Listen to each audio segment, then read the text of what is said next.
अनंत कोटि साष्टांग दंडवत प्रणाम करते हुए उनकी अहेतु की कृपा प्रार्थना करता हूँ। हम लोग श्रवण कर रहे थे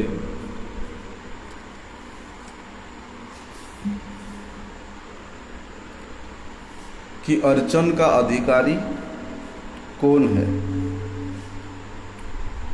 ना। सबसे पहले तो अर्चन करने का अधिकारी उसको बताया गया है जिसका कृष्ण मंत्र में दीक्षा प्राप्त हुआ है। अधिकृत व्यक्ति का भगवद अर्चन करने में अधिकार नहीं है। और दूसरी सबसे उत्तम क्वालिटी ये है कि अर्चा विग्रह को साधारण मूर्ति ज्ञान जिसका नहीं है, मतलब प्रतिमा नह तुम्हें साक्षात ब्रजेंद्र नंदन, प्रतिमा के रूप में, मूर्ति के रूप में, या लोहे का है, काष्ठ का है, मृत्तिका का है, धातु का है, इस प्रकार का विचार जिसका नहीं है वे व्यक्ति भगवत अर्चन करने का अधिकारी है। तीसरा, शालिग्राम शिला को जिस व्यक्ति ने साक्षात भगवान के रूप में अनुभव किया है, ऐसे नहीं कि शालिग्राम शिला टूटा हुआ है, खंडित हुआ है, भग्नावस्था में है, ये पूजा के योग्य नहीं है, ऐसा विचार नहीं। शालिग्राम शिला चाहे वो खंडित हो, चाहे स्फोटित हो, चाहे वो भग्न हो, चाहे कैसे भी अवस्था में हो, वे साक्षात भगवान है। इस प्रकार जिसका बुद्धि है वे भगवत अर्चन करने का अधिकारी है। अर्चावतार, शालिग्राम और अन्य जितने भी भगवान के श्री विग्रह है उनको साक्षात भगवान समझ करके आदर के साथ, प्रीति के साथ जिसका सेवा करने का लालसा है, लोभ है, वे व्यक्ति भगवत अर्चन करने का अधिकारी है। क्योंकि इस प्रकार भावना से रहित होकर के अगर कोई भगवत अर्चन करता है तो उसको कोई फल तो प्राप्ति होता नहीं, निष्फलताम ब्रजेत, निष्फल तो होता ही है, साथ में वे व्यक्ति नाना प्रकार के अपराध से भी युक्त हो जाता है। इसलिए भगवान के श्री विग्रह को साक्षात ब्रजेंद्र नंदन के ज्ञान से, साक्षात भगवान के ज्ञान से पूजा करना चाहिए, अर्चन करना चाहिए। इसलिए यथा विधान शास्त्र में जिस प्रकार से बताया है, विधि विधान के अनुसार श्री गुरुदेव के निकट दीक्षा ग्रहण करके भगवत अर्चन में आग्रह युक्त होना आवश्यक है प्रत्येक साधक के लिए। चाहे वो द्विज क्यों ना हो, चाहे स्त्री हो, चाहे शूद्र हो, सबके लिए शालिग्राम शिलात्मक भगवान का पूजा करना अत्यंत आवश्यक है।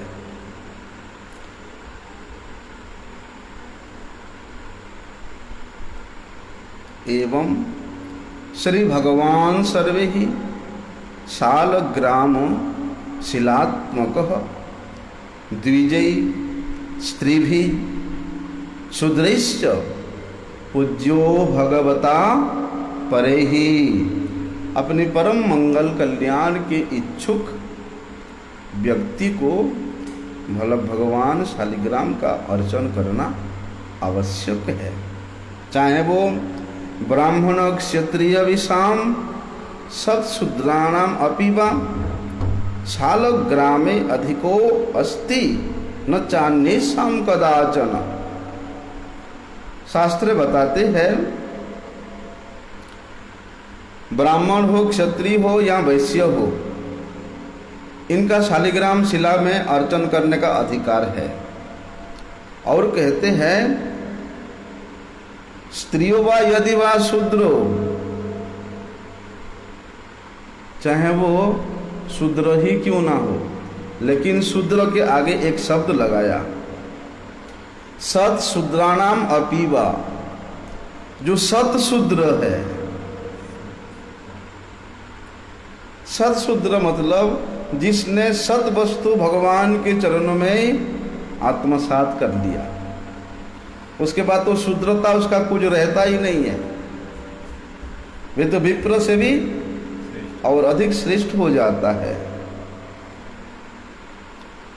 इसके व्यक्ति जो भगवत भक्त नहीं है, जो विष्णु दीक्षा में दीक्षित नहीं है, इसके व्यक्ति और किसी का भगवत अर्चन करने का अधिकार नहीं है।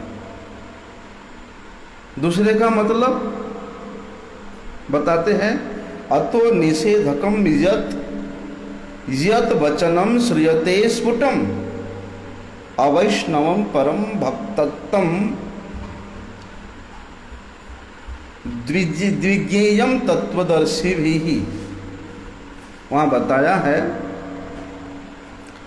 कि जो लोग भगवान विष्णु का भक्त नहीं है, जो लोग भगवान के भक्तों में विश्वास नहीं रखते हैं, जो लोग भगवान के नाम में, भगवान के धाम में कोई निष्ठा नहीं रखते हैं, उस व्यक्ति का भी भगवत अर्चन करने का, शालिग्राम अर्चन करने का अधिकार नहीं है। सत्शूद्र बनने का मतलब ये है कि जो विष्णु भक्ति परायण शूद्र है वे, और अगर ऐसे विष्णु भक्ति परायण शूद्र हो तो कहते हैं क्या स्त्री क्या शूद्र, स्त्रियो वा यदि वा शूद्र ब्राह्मणा क्षत्रिवादय पूजयित्वा शिलाश्चक्रम लभन्ते शाश्वतम पदम। क्या स्त्री क्या शूद्र कि क्या ब्राह्मण क्या क्षत्रिय अगर विष्णु भक्त हैं तो वे समस्त जनगण शालिग्राम शिला का, भगवान के श्री विग्रह का अर्चन करके परम मंगल को लाभ करते हैं। लेकिन शास्त्र का एक वचन है, एक निषेध वचन है। क्या है वो? कि अतो निषेधकम यत वचनम श्रूयते स्फुटम अवैष्णवम परम तत्तत् विज्ञेयम तत्वदर्शिभिः। जो तत्वदर्शी गण है वो लोग इस बात का विचार करते हैं। कौन सी बात का?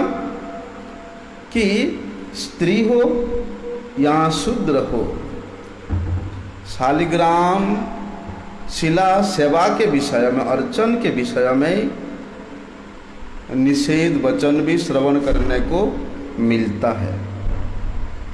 तत्वदर्शीगण, जो लोग तत्वों का दर्शन करने वाले हैं, वो लोग इस विषय में वर्णन करते हैं कि वैष्णव सेव पूज्यो अहम शुचे अशुचिरपि वा स्त्री शूद्र चरण स्पर्शो वज्रादपि सुदुस्सह। निषेध वचन क्या है वहां पर? कि जो विष्णु भक्त नहीं है वो कभी भी भगवान का अर्चन करने का अधिकारी नहीं हो सकता। लेकिन शास्त्र के द्वारा इस प्रकार से वर्णन हुआ है कि चाहे पवित्र अवस्था में हो या अपवित्र अवस्था में हो, जो ब्राह्मण होता है वो हमेशा पूजा करने का अधिकारी होता है।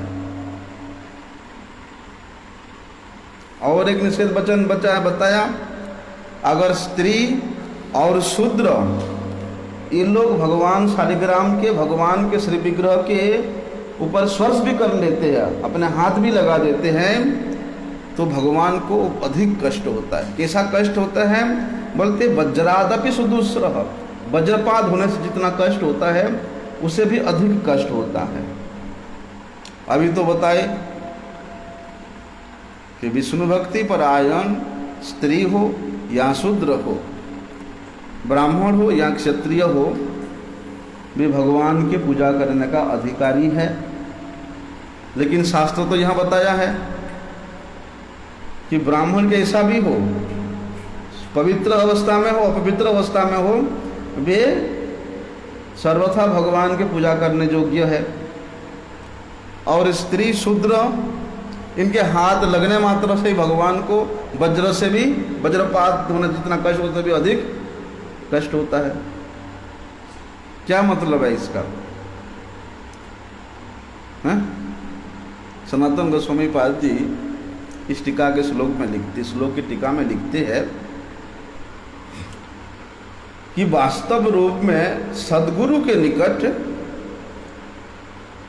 विधि विधान के अनुसार दीक्षा प्राप्त करके, पांचरात्रिक विधान के अनुसार दीक्षा ग्रहण करके उन गुरु के अनुगत्य में ब्राह्मण हो, स्त्री हो या शूद्र हो, सब के सब भगवान शालिग्राम के शिला पूजा करने का अधिकारी है।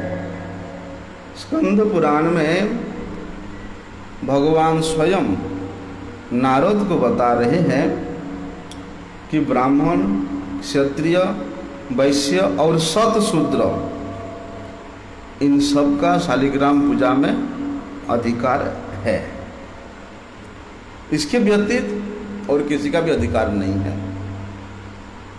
अर्थात ब्राह्मण, क्षत्रिय, वैश्य और शतशूद्र ये सद्गुरु के निकट दीक्षा प्राप्त है, अर्थात कृष्ण मंत्र विष्णु मंत्र में दीक्षित है, तभी ये चार प्रकार के लोगों का ही भगवत अर्चन करने में अधिकार, और किसी का नहीं है। लेकिन ब्राह्मण है, जो ब्राह्मण का भगवान विष्णु के प्रति और वैष्णवों के प्रति किसी प्रकार के भक्ति नहीं है, किसी प्रकार की श्रद्धा नहीं है, चाहे वे ब्राह्मण अपने 12 गुण से परिपूर्ण ही क्यों ना हो, उस ब्राह्मण अपनी ब्राह्मणता समाज में कितना प्रतिष्ठित ही क्यों ना हो, ब्राह्मणता गुण में प्रतिष्ठित क्यों ना हो, लेकिन भगवान विष्णु का और वैष्णवों का भक्त नहीं है, तो वे ब्राह्मण भी शालिग्राम शिला का अर्चन करने का अधिकारी नहीं है। ऐसा। लेकिन शूद्र, वे शतशूद्र जो कि भगवान का भक्त है, जिसने मन के द्वारा, वचन के द्वारा, प्राण के द्वारा, अर्थ के द्वारा सब कुछ भगवान के चरण में समर्पित करके भगवान का भक्त हुआ है, बोलते हैं वे शूद्र शालिग्राम शिला का अर्चन करने का अधिकारी है। वायु पुराण में शतशूद्र के विषय में ऐसा वर्णन है कि शतशूद्र कौन है? बोलते हैं जो अयाचक है, किसी से कोई कुछ नहीं मांगता, जो दान करता है, जिथा साध्य दान करता है, हमेशा दूसरे प्राणियों को रक्षा करने के लिए उद्यत रहता है और प्राण मात्र रक्षा करने के लिए जो कृषि कार्य करता है, वे व्यक्ति शतशूद्र के रूप में वर्णन है। और क्या करता है? नित्य प्रति भगवत कथा को श्रवण करता है, पुराणों को श्रवण करता है, तो इस प्रकार सत शूद्र कुल में जिसका जन्म हुआ है वे व्यक्ति भगवान का अर्चन करने का अधिकारी है। तो भगवान क्यों बताते हैं कि मैं केवल मात्र ब्राह्मणों के द्वारा ही पूज्य हूँ।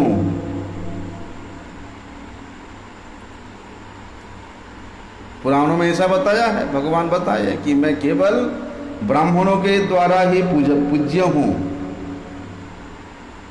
तो फिर तो ये सारी बातें हमने जो सुना ये सब तो विरोध है। बोलते इस प्रकार के जिस व्यक्ति लोगों ने प्रचार करते हैं कि भगवान केवल ब्राह्मणों के द्वारा ही पूजित है, वो लोग कभी समझे भी नहीं कि ब्राह्मण कौन है, वैष्णव कौन है। भगवान विष्णु के तत्व को, भगवान विष्णु के भक्तों के तत्व को जो दाम्भिक व्यक्ति, मात्सर्य परायण व्यक्ति स्मार्त मतवाद का कल्पना करके इस प्रकार दुष्प्रचार करते हैं। अरे नहीं नहीं, वो तो क्षत्रिय है, वैश्य है, स्त्री है, वो किस प्रकार से पूजा कर सकता है? पूजा करने का अधिकार तो केवल हमारा है, अतः ब्राह्मणों का ही है। ऐसे स्मार्त मतंबलंबी लोग इस प्रकार के कहते हैं।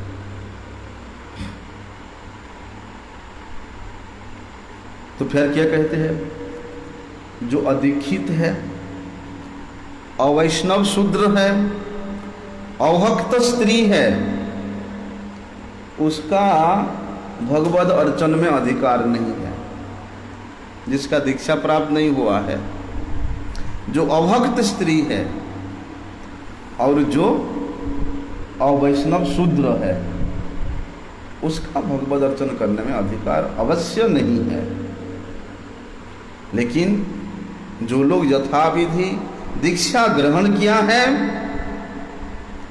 ऐसे शूद्रकुल उद्भूत व्यक्ति भी, पुरुष भी, स्त्री भी शालिग्राम शिला का अर्चन करने का अधिकारी है। क्योंकि ऐसी तो बात नहीं है कि जो वैष्णव होते हैं, भगवान के भक्त होते हैं, वे केवल ब्राह्मण कुल में ही प्रकट होंगे, ऐसी तो कोई बात नहीं है। भगवान के भक्त वैष्णव जन शूद्र कुल में भी, अंत्यज कुल में भी आविर्भूत होते हैं। तो शूद्र कुल या अंत्यज कुल में वैष्णवों का आविर्भूत होने पर भी क्या उनको कभी शूद्र बोल के बुलाया जाता है?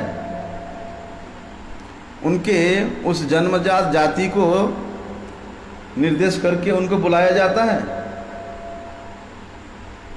नारद पुराण में तो ऐसा वर्णन है कि चंडाल कुल में आविर्भूत विष्णु भक्त भी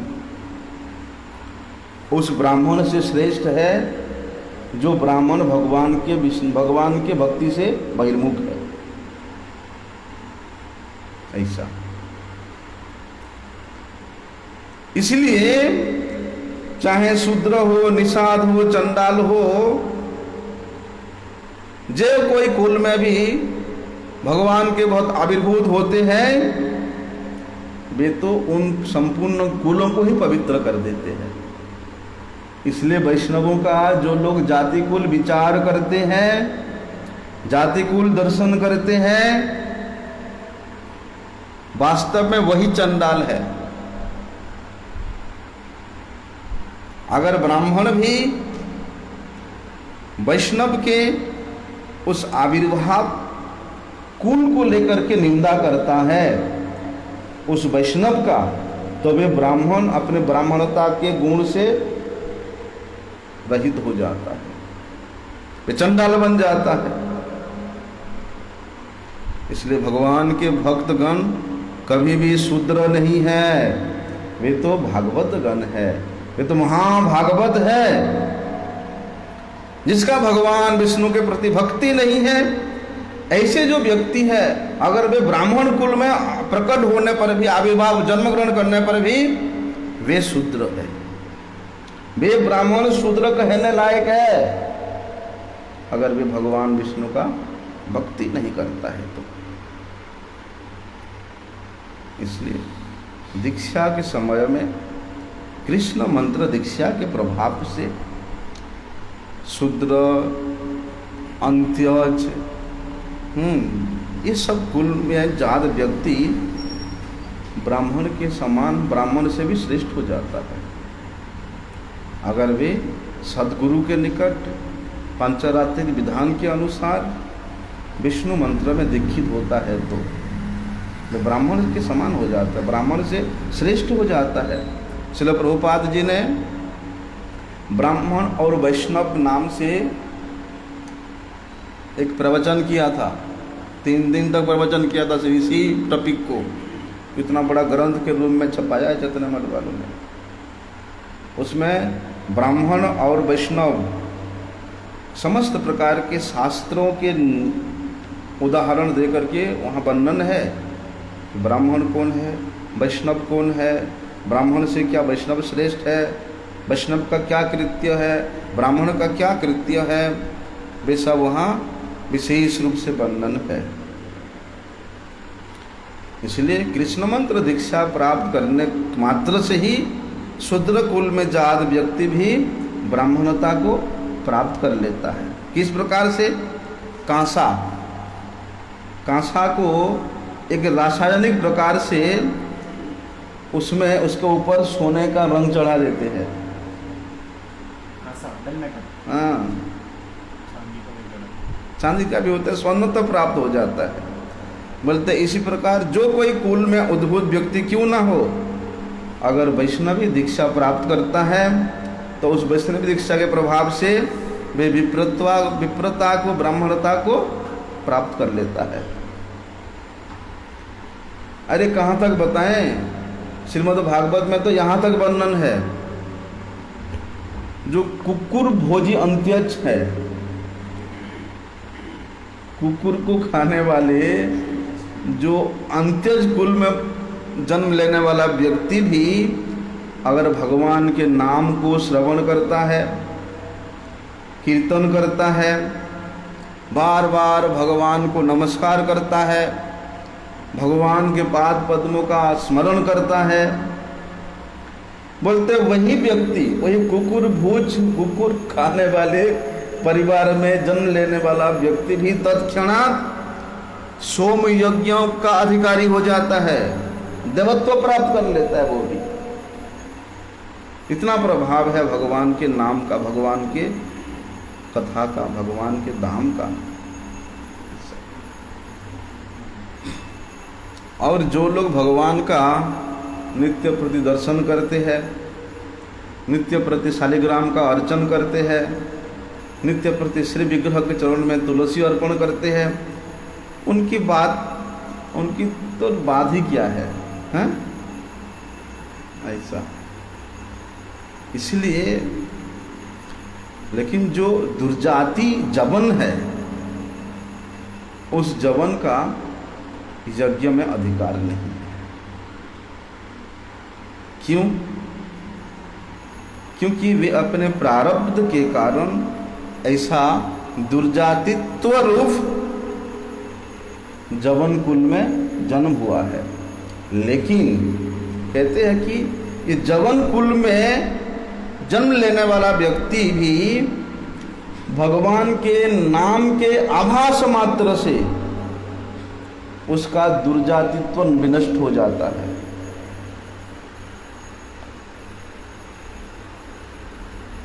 इतना प्रभाव है कृष्ण मंत्र का, इतना प्रभाव है भगवान के नाम का।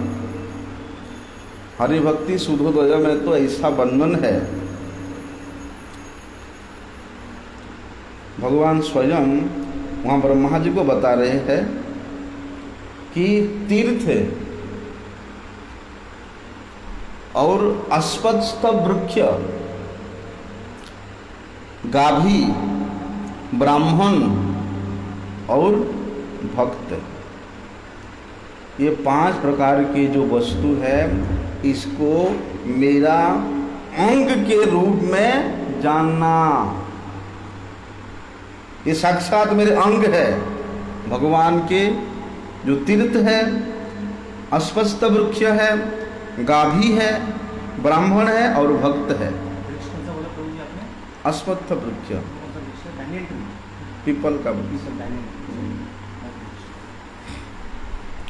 श्रीमद् भागवत में तो और ही जगह में बताया है, पृथु महाराज सबको दंड विधान करने के अधिकारी है, क्योंकि उन्होंने पृथ्वी को दोहन किया था और पृथु महाराज की इच्छा के अनुसार पृथ्वी में जितना भी जीव है सब उनके आदेश को, उनके शासन को पालन करने के लिए उद्दिष्ट थे, उच्चिष्ट थे। लेकिन पृथु महाराज का आदेश भी दो जन्मों के, दो वस्तु के ऊपर कभी नहीं चलता, एक ब्राह्मण और एक भगवान का भक्त। ब्राह्मण और वैष्णवों के ऊपर पृथु महाराज का दंड विधान कभी नहीं हुआ। इसलिए वैष्णव और ब्राह्मण ये दोनों ही श्रेष्ठत्व के रूप में शास्त्र प्रमाण करते हैं। इस प्रकार से हरिभक्ति विलास क्या कहते हैं कि यथा कांचनताम जाति कांस्यम रस विधानतः तथा दीक्षा विधानेन द्विजतम जायते नृणाम। कांसा जिस प्रकार से उस रासायनिक प्रक्रिया के द्वारा स्वनत्व को प्राप्त करता है, उसी प्रकार भगवान के भक्त भी श्री गुरुदेव के निकट विष्णु मंत्र ग्रहण करके, कृष्ण मंत्र ग्रहण करके, चाहे वे शूद्र कुल में भी जन्म क्यों ना हो, वे व्यक्ति दीक्षा के प्रभाव से द्विजत्व प्राप्त करता है, ब्राह्मणत्व को लाभ कर लेता है। इसलिए निर्णाम सर्वेषाम एव द्विजताम विप्रता। इसलिए प्रत्येक मनुष्य को द्विजत्व लाभ करने के लिए, ब्राह्मणत्व लाभ करने के लिए चेष्टा करना चाहिए। इसी विचार से वास्तव में जो विष्णु भक्त है वे ही ब्राह्मण है, तो ऐसे ब्राह्मणों के द्वारा ही भगवान पूजित होते हैं। बोलते हैं ना, जब हम लोग अर्चन करते हैं वहाँ एक मंत्र बोलना पड़ता है कि देवता होकर ही देवता का पूजा करने का अधिकार होता है।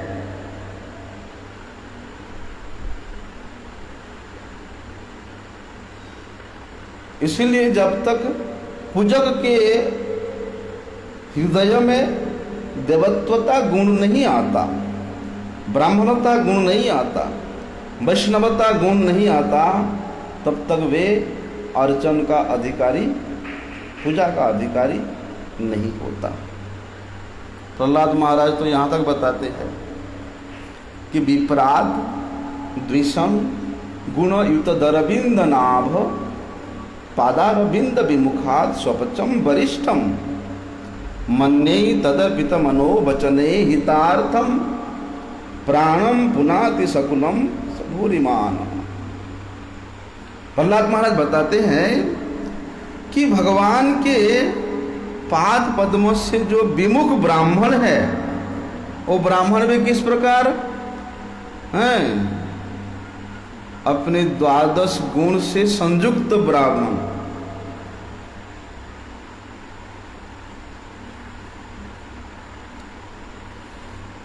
बोलते उस ब्राह्मण अपेक्षा भी वही शूद्र श्रेष्ठ है, जिस शूद्र मन के द्वारा, वाणी के द्वारा, अर्थ के द्वारा, चेष्टा के द्वारा, प्राण के द्वारा भगवान श्री कृष्ण के चरणों में अपने आप को अर्पित किया है। तो ऐसे जो चंडाल कुल में जन्म लेने वाला व्यक्ति भी उस 12 गुण से युक्त ब्राह्मण से श्रेष्ठ के रूप में श्रीमद् भागवत में प्रहलाद महाराज बताते हैं। क्योंकि ऐसे जो चंडाल कुलोद्भूत व्यक्ति है, वे व्यक्ति अपने संपूर्ण कुल को ही पवित्र कर देता है। ऐसा। किंतु ब्राह्मण कुल में जन्म लेने से क्या होगा? भक्तिहीन है, भक्तों के प्रति श्रद्धाहीन है, वे तो स्वयं को भी पवित्र नहीं कर पाएगा, फिर वो अपने को, दूसरे को, अपने कुल को कैसे पवित्र करेगा? इसीलिए भागवत के इस प्रमाण से हम लोगों को ये सारांश मिलता है कि वैष्णव और ब्राह्मण ये दोनों ही द्विज गणों में से श्रेष्ठ है। और ब्राह्मण उसी को कहा जाता है जो विष्णु भक्ति के धन में धनवान है। और वैष्णव तो है, वैष्णव तो तभी होगा जब विष्णु भक्त है, विष्णु का उपासना करता तभी तो वैष्णव होगा। इसीलिए वहाँ कहा गया है कि पवित्र हो या अपवित्र हो, ब्राह्मण ही मेरा पूजा का अधिकारी है।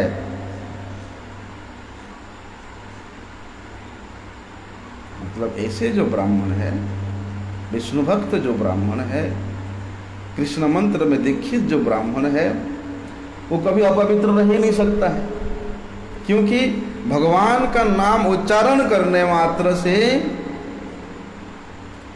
जितना भी अपवित्रता स्थिति है सब दूरीभूत हो जाता है।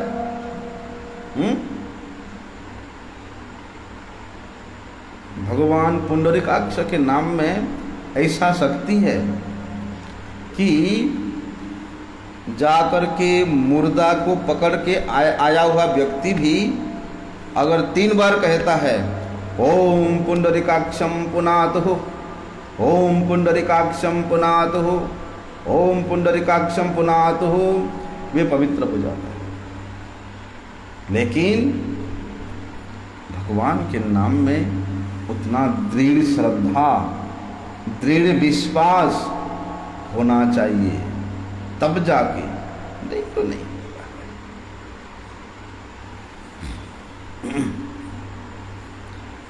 इसलिए जो अवैष्णव स्त्री है, जो अवैष्णव शूद्र है, अगर वे व्यक्ति भगवान के श्री विग्रह को, स्वयं शालिग्राम शिला को अगर हाथ भी लगा देता है, स्पर्श भी कर लेता है, तो वे स्पर्श भगवान को वज्र से भी, वज्राघात से भी अधिक कष्ट पहुंचाता है, अधिक कष्ट होता है। ऐसा शास्त्र का विधान है कि भगवान के श्री विग्रह का, शालिग्राम शिला के अर्चन का अधिकारी कौन है? क्या स्त्रीजन, क्या शूद्रजन भगवान के अर्चन कर सकते हैं, नहीं कर सकते हैं? इस विषय में हम लोग विस्तार से श्रवण किया। मुझे किसी माताजी ने पूछा था कि प्रभु जी एक दिन आप इस विषय में थोड़ा विस्तार से बताइएगा। पिछले 2 दिन पहले भी हमने इस विषय में बताया था, और आज तो आपने सुना ही होगा, नहीं सुना तो सुन लीजिएगा, है ना। आगे का विषय हम कल